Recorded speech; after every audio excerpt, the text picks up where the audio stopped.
Imagine an event where over 1 million people leave their homes, their jobs, and their worries behind. They aren't walking for a protest, a political rally, or a music festival.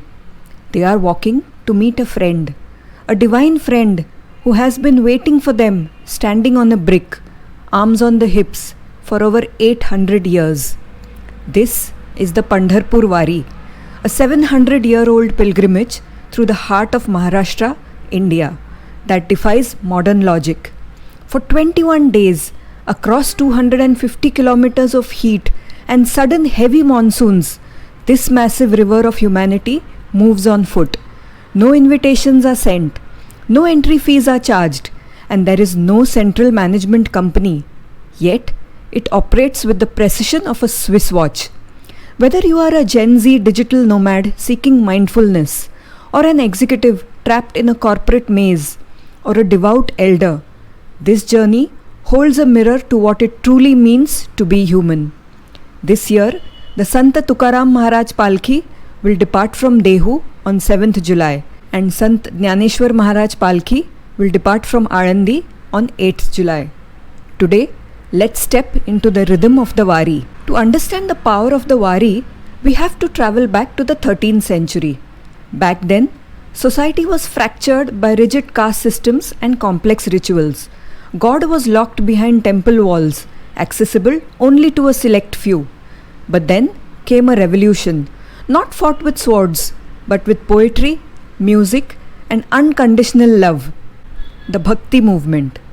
Great poet saints like Sant Dnyaneshwar and Sant Tukaram declared that the divine doesn't care about your caste, your wealth, or your status. They introduced Lord Vitthal as a manifestation of Krishna, a form of Sri Hari Vishnu, not as an intimidating deity, but as a loving mother, Mauli. They started a tradition where the silver footprints, known as the Padukas, of these saints are placed in a beautifully decorated chariot or palki and carried all the way to Pandharpur. Today, the two main palkis start from Dehu and Alandi, pulling millions into their orbit like a spiritual magnet. Now, let's talk about logistics, because this is where the Wari blows the minds of global management experts. How do millions of people walk, eat, and sleep for 3 weeks without a single riot, stampede, or a major administrative failure? It's all thanks to a micro-organizational system called the Dindi. The entire crowd is divided into hundreds of smaller, self-contained units called Dindis.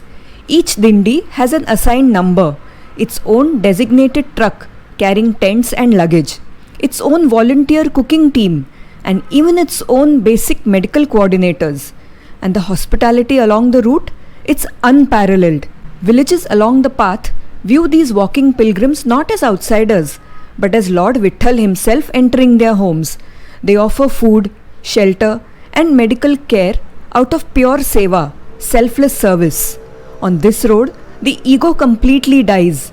You could be a billionaire tech CEO or a humble farmer. In the Wari, you wear the same white clothes, wear the same tulsi mala around your neck, and greet every single person by touching their feet. If you want to see the absolute peak of human energy, you look for the Ringan.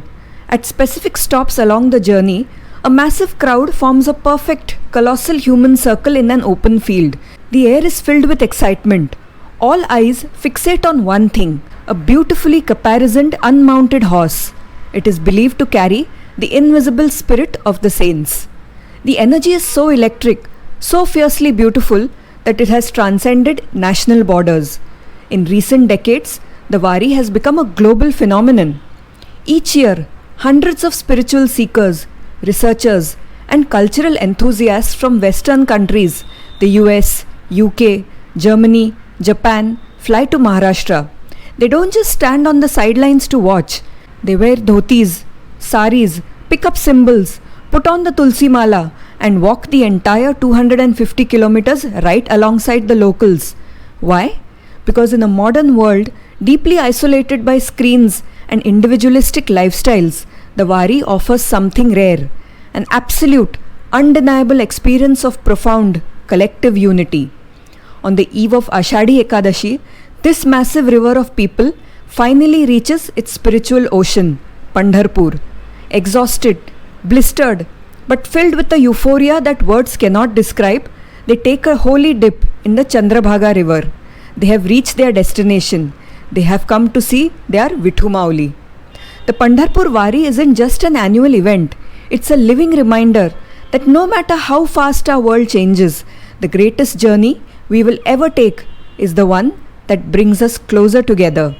If this story moved you, don't forget to hit that like button, share this video with your family and friends, and subscribe to Sanatan Stories with Swati for more deep dives into our extraordinary heritage. Until next time, Ram Krishna Hari.